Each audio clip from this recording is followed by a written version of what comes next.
Hi there, welcome back to your favorite deep dive show on stories contemporary and consequential for India. Incidentally, this is completion of 1 year of Get Me Right.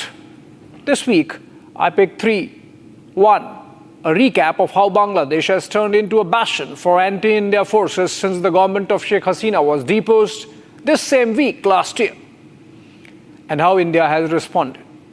Two, in the age of AI, artificial intelligence, which jobs are safe and which would vanish soon. Information that would forewarn to forearm. And finally, the logic behind Donald Trump's going after India. Why has the American president taken his gloves off against us? Is it frustration or something more? Let's get going.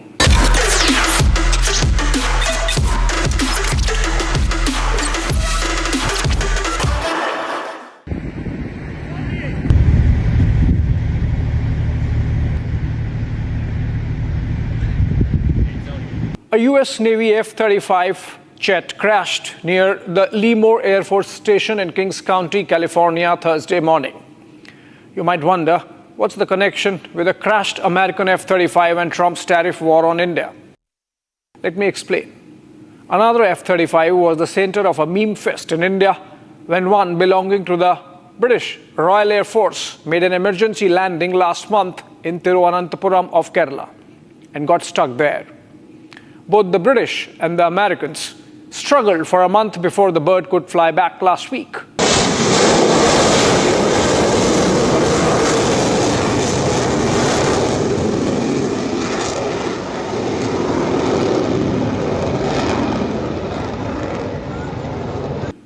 The fighter jet is a showpiece of cutting-edge American war machine, and a mystic of invincibility has been created around the platform.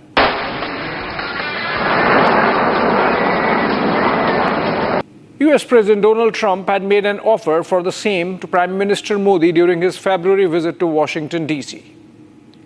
India said we would look into it, which basically means a polite no in typical Indian bureaucracies. The two instances quoted above prove India was right. Trump obviously did not like it. Having offshored much of their manufacturing to China over the last 4 decades, America pretty much has only two sectors left to tom-tom and export: agriculture and defense.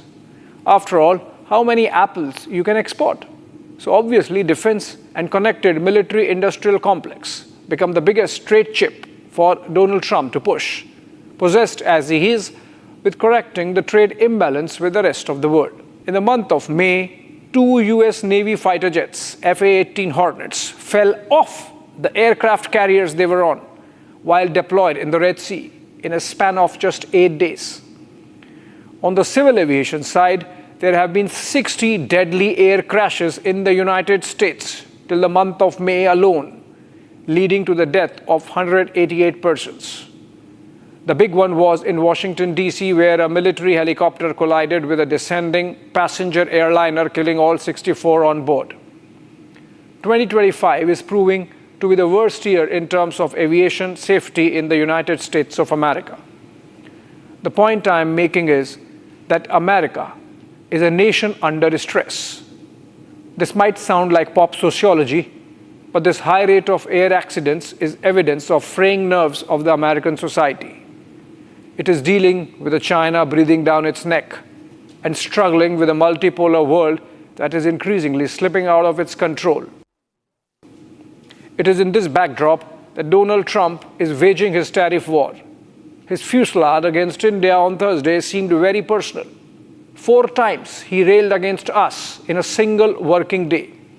Twice through his Truth Social posts and twice during his press engagements. India is preparing to face higher U.S. tariffs between 20 and 25%. Is that what you're tracking, or what do you think the rate will be for India? They are going to pay 25%. Yeah. He is riled that India is not opening up its agriculture and dairy sector. He's annoyed that we continue to buy oil from wherever we get it cheap, including Russia. He's mighty angry that India politely yet firmly refused to make a big, beautiful order of the meme-fested F-35s that he offered to us in February. Trump's frustrations are many. The entire edifice of his campaign last year was built on his promise to end the Europe war on his first day in office. It is 190 days plus now. I will end the war in Ukraine. I will stop the chaos in the Middle East, and I will prevent World War III from happening. And you have no idea how close we are. If anything, the Europe war has intensified.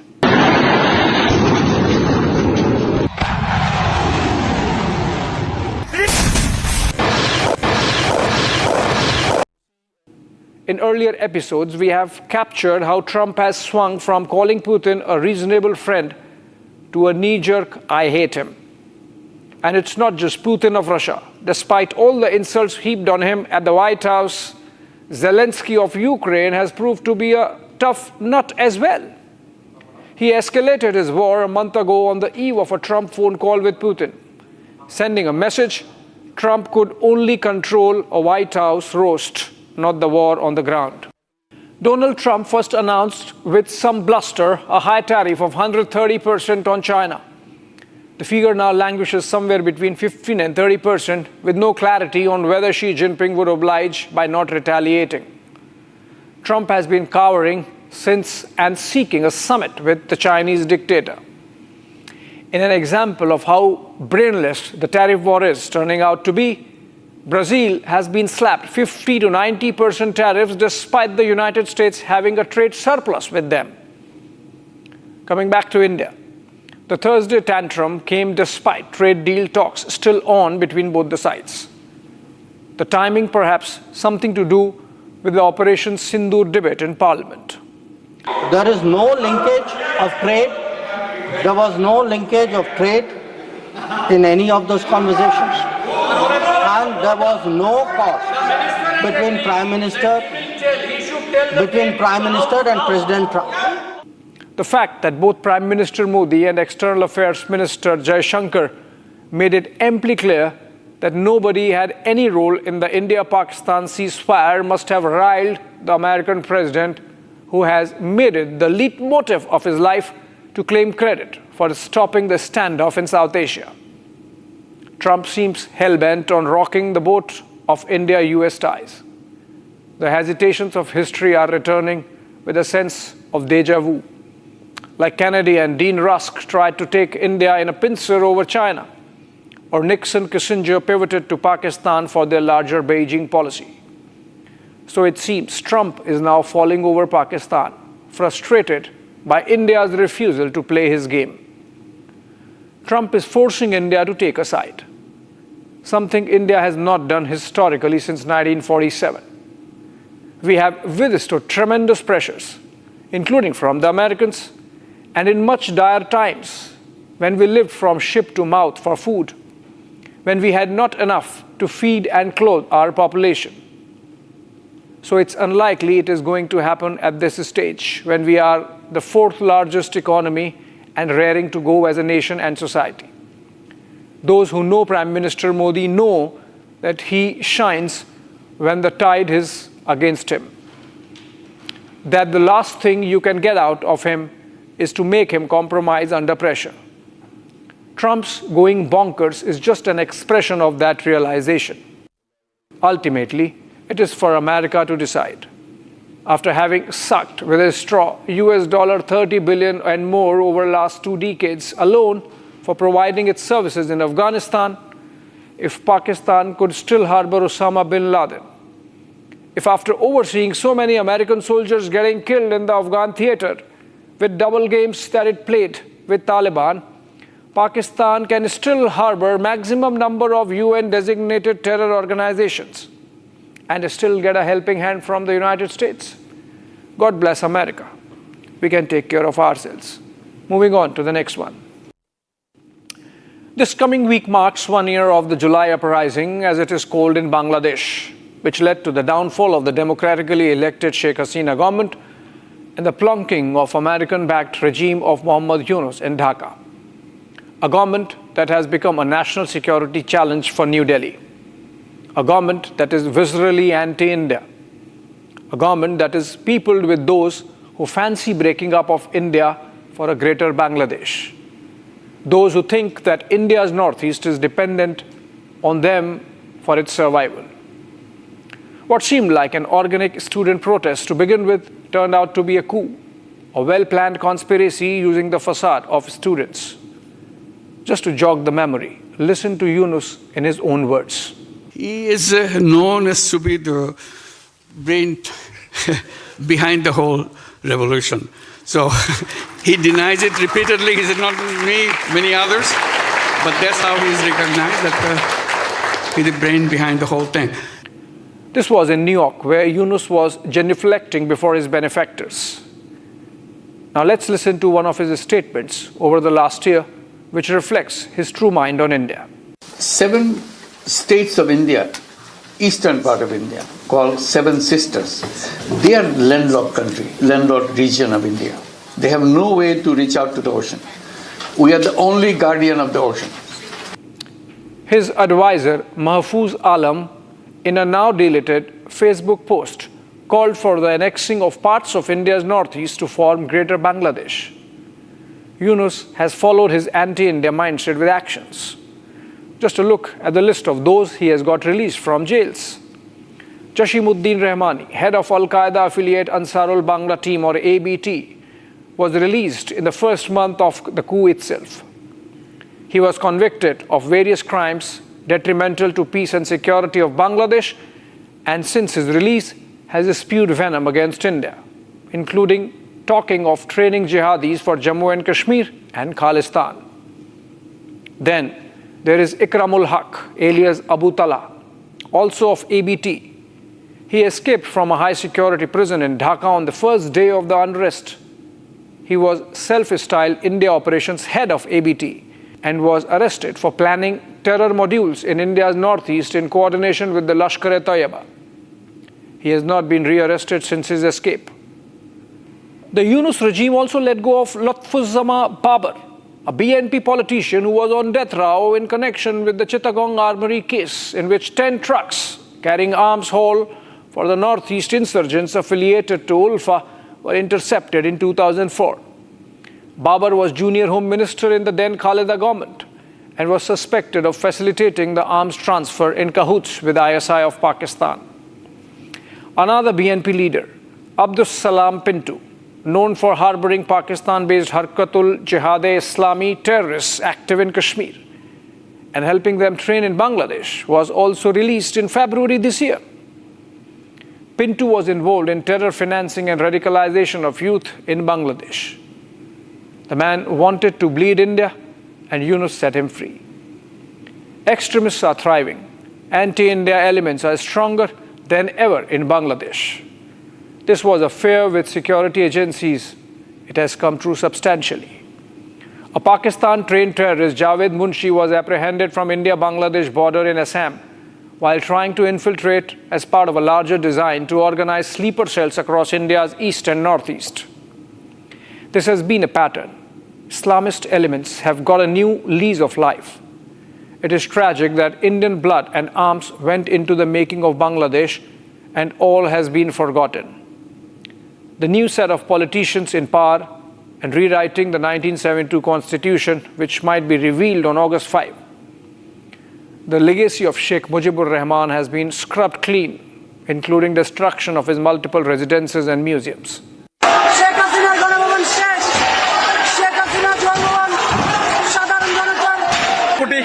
শুকরিয়া ধন্যবাদ ছাত্র এবং ছাত্রী ভাই বোনদেরকে special thanks আপনারা দেখতে পাচ্ছেন আমি গণভবনের ভিতরে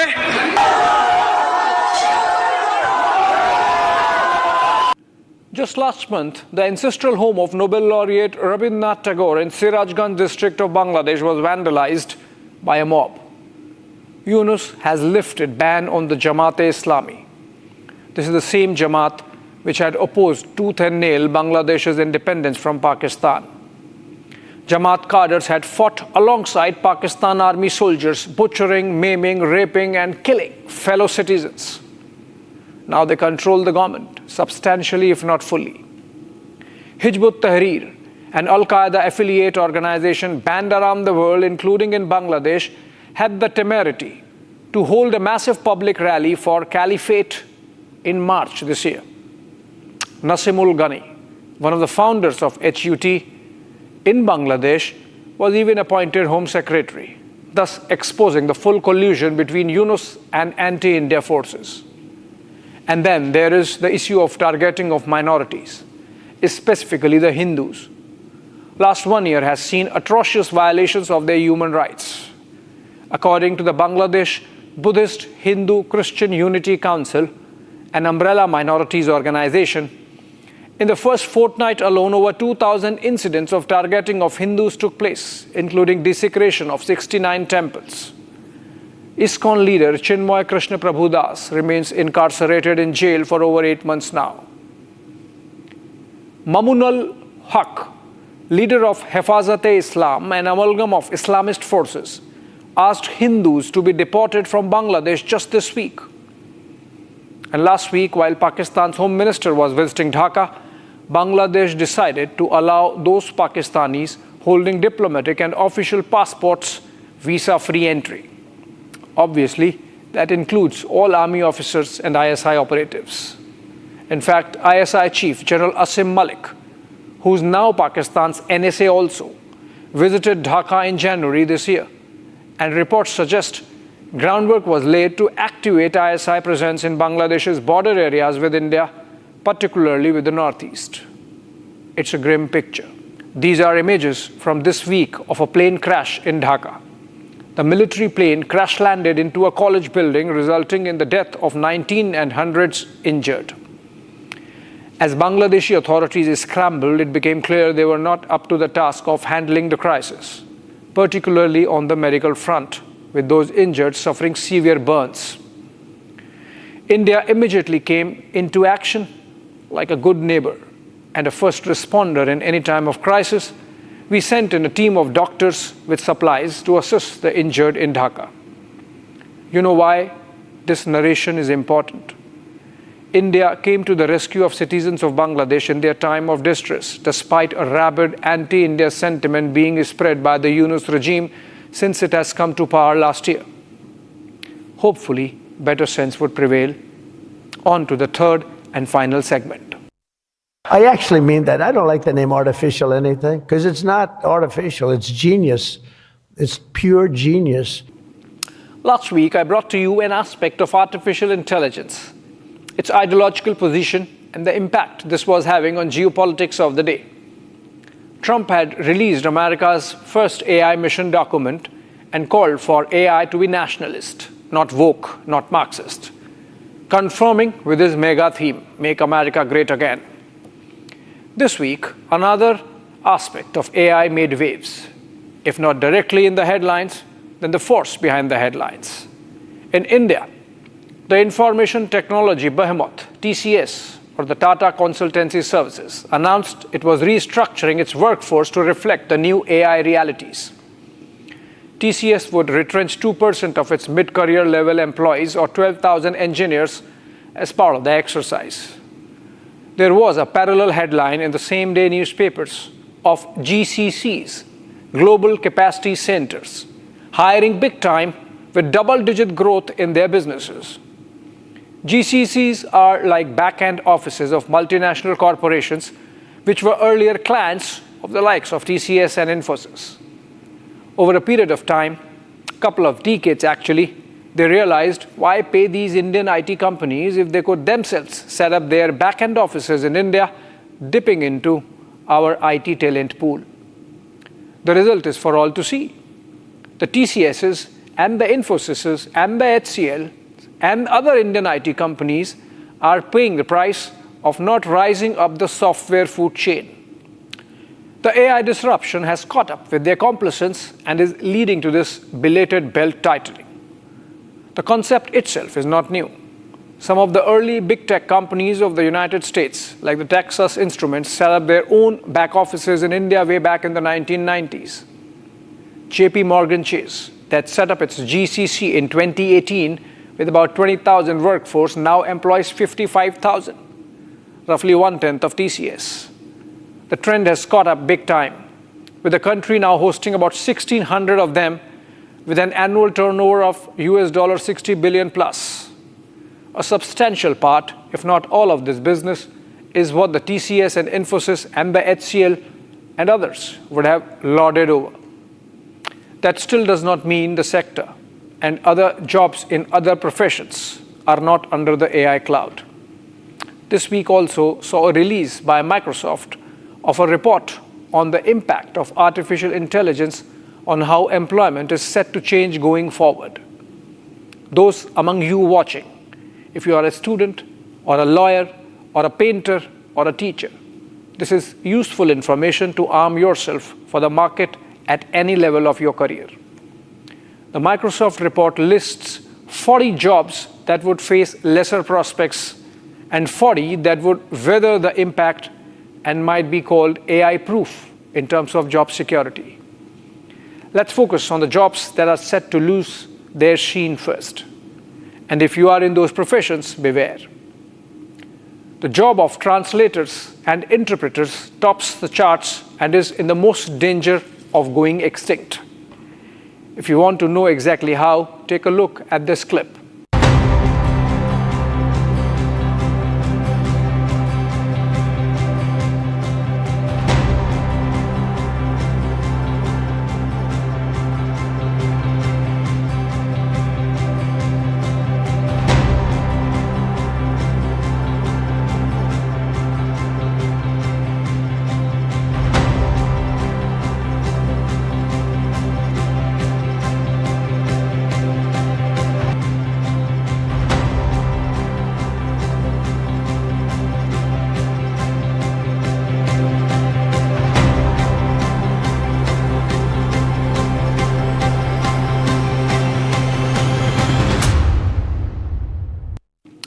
Do you see how the translator struggled with words when Keir Starmer was speaking on India-UK FTA deal? With PM Modi by his side, AI would do the job easily and without that groping for words.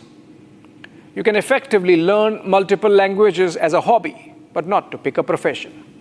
दोनों देशों में जो बातचीत होगी, trade होगी, जो बढ़ेगा. Don't bother, we can use English words in between. Don't worry about it. Historians come next as an endangered species, and why not? The copious data that AI can guzzle in a jiffy and regurgitate after rearranging, historians can't match that. Plus, they have ruined their reputations by letting their ideologies influence facts.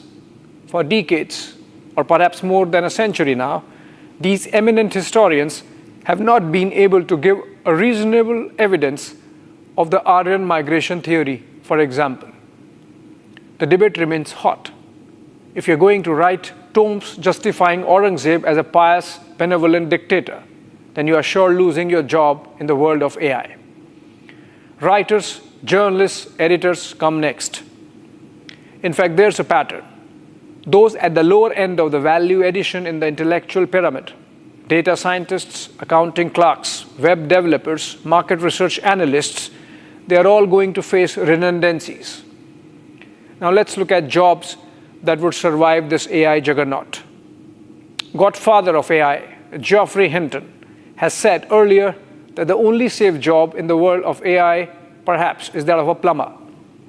I might have paraphrased it, but if you look at the Microsoft list, at the top are phlebotomists. Remember those in white coats who take your blood samples for tests at path labs. AI proves you can survive if you are a bloodsucker, rather literally. Nurses are not going out of job, as also doctors who are surgeons. Reports keep appearing that AI read scans way better than radiologists. This one is from just a week ago. A woman named Shreya shared her story on X, where she narrated how ChatGPT helped her zero down on an ailment her mother was facing, which 18 months of examination by multiple top doctors failed. The doctors went by ChatGPT advice, changed the prescription, and Shreya's mother is recovering. There are a dime a dozen such examples and stories on the internet from around the world of how AI is revolutionizing medical examination and treatment. The principle is same. With its massive data crunching ability, it's like consulting hundreds or thousands of doctors at one go, something not practically possible in the physical world for any patient. puncture repairers, barbers, masons, truck drivers, and massage therapists, physiotherapists for that matter. So if you look at it, the AI-saved jobs are predominantly the blue-collar ones. AI's impact on all aspects of humanity is going to be all-encompassing. Jobs are only a sliver of that. And mind you, we are like in very early stages of the development of this tech tool. The real age of AI, called the artificial general intelligence, AGI, which is still a few years away, would make the present models like the ChatGPT and Gemini look like three rifles in front of a BrahMos missile. That's the comparison in terms of capacity and scale. So brace for it and be on top of the AI game. Thanks for watching.